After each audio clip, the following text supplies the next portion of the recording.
This huge, incredible force of wind and debris actually came up the stairs, knocked my helmet off, knocked me to the ground. We started running. Floor by floor, it started popping out. It was like, it was if they had detonated. Detonated. They planned to take down a building. Boom, boom, boom, boom, boom, boom. No one can go in to get the people out. There's small explosions still going on. Did we just heard another explosion? Go gas another one. Hours after the attack, many smaller explosions rumbled through downtown. 30, I tried to leave the building, but as soon as I got outside, I heard a second explosion and another rumble and more smoke and more dust. I ran inside the buildings, the chandelier shook, and again, black smoke filled the air. Within another 5 minutes, we were covered again with more silt and more dust. And then a fire marshal came in and said we had to leave because if there was a third explosion, this building might not last. There was another big explosion in the other tower. Flames coming out in this billowing grey smoke. People still not panicking. People not quite understanding what was going on. Then somebody said that they saw an airliner going to one of those towers. Then, I don't know, an hour later than that, we had that big explosion from much, much lower. I don't know what on earth caused that. Whatever the cause, the terribleness, the hugeness of what's happened. So huge, in fact, that most of the people around simply can't understand what happened. People were just standing around, talking to each other, nodding their heads. Oh my God. Do you know if it was an explosion or if it was a building collapse? To me, it sounded like an explosion, but it was a huge explosion. Chief Albert Turry told me that he was here after the events that took place this morning. He tried to get his men out as quickly as he could, but he said that there was another explosion which took place, and then an hour after there was another explosion in one of the towers here. So according to his theory, he thinks that there were actually devices that were planted in the building.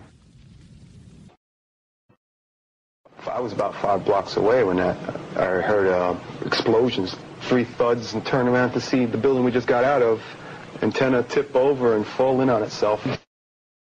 We've heard reports of secondary explosions after the aircraft impacted, whether in fact there wasn't something else at the base of the towers that in fact were the coup de grace to bring them to the ground. As we were getting our gear on and making our way to the stairway, there was a heavy-duty explosion. Did you see either one of the buildings collapse? Yes, I did. About 10 to 20 blocks up, I stopped to catch my breath. I turned and looked around.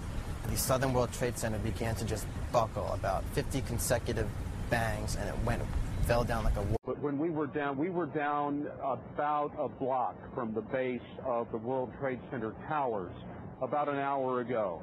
And there was a great deal of concern at that time from the firemen that building number 7 was going to collapse. Building number 5 was in danger of collapsing, and there is so little they can do to try to fight the fires in these buildings because the fires are so massive, and so much of the buildings continue to fall into the street. When you're down there, Dan, you hear smaller secondary explosions going off every 15 or 20 minutes. And so it is an extremely dangerous place to be. Peter, I'm going to give you kind of a pool report from several of our correspondents down here of basically what happened down here in downtown New York between 9:45 and 10:45 when the 2 explosions and the collapse of the World Trade Center happened. At the time, I was actually in the subway heading towards the World Trade Center right around Franklin Street, and after the first explosion, the subway station started to fill with smoke. The subway cars started to fill with smoke, and the subways actually stopped. Did you see what happened? What happened? Well, I was in the PATH train, and there was a huge explosion sound. Everyone came out. We went down to the PATH train, which is like 2 levels below what you see right up here. Did you see what happened? What happened? Well, I was in the PATH train, and there was a huge explosion sound. Everyone came out. A large section of the building is blown out, around like the 80th floor.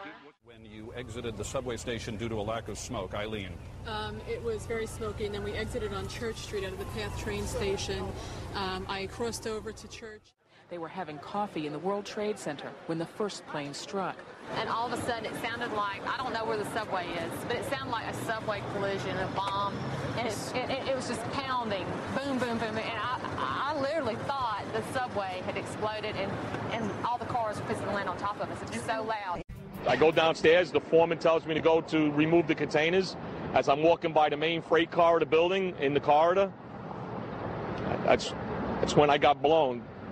I mean, the impact of the explosion, of whatever happened, it threw me to the floor, and that's when everything started happening. Blown to the floor. Let's hear what happened next. I was racing. I was going towards the bathroom. All of a sudden, I opened the door. I didn't know it was a bathroom, and all of a sudden, a big impact happened again, and all the ceiling tile was falling down. The light fixtures were falling, swinging out of the ceiling, and I come running out the door, and everything, the walls were down, and now I started running towards the parking lots. There was a lot of smoke down there. There was a lot of people screaming. People came with us running up the ramps. Philip then ran underground to the South Tower. You know, you got to go clear across the whole from 1 to 2 World Trade Center. You know what I mean? That's the way you got to run. And then all of a sudden, it happened all over again. Something else hit us to the floor. Right in the basement, you felt it. Walls were caving in. Everything that was going on. I mean, I know of people that got killed in the basement. I know of people that got broken legs in the basement. People that got reconstructive surgery because the walls hit them in the face. Engineer Mike Pecoraro in the 6th sub-basement found the parking garage and machine shop reduced to rubble.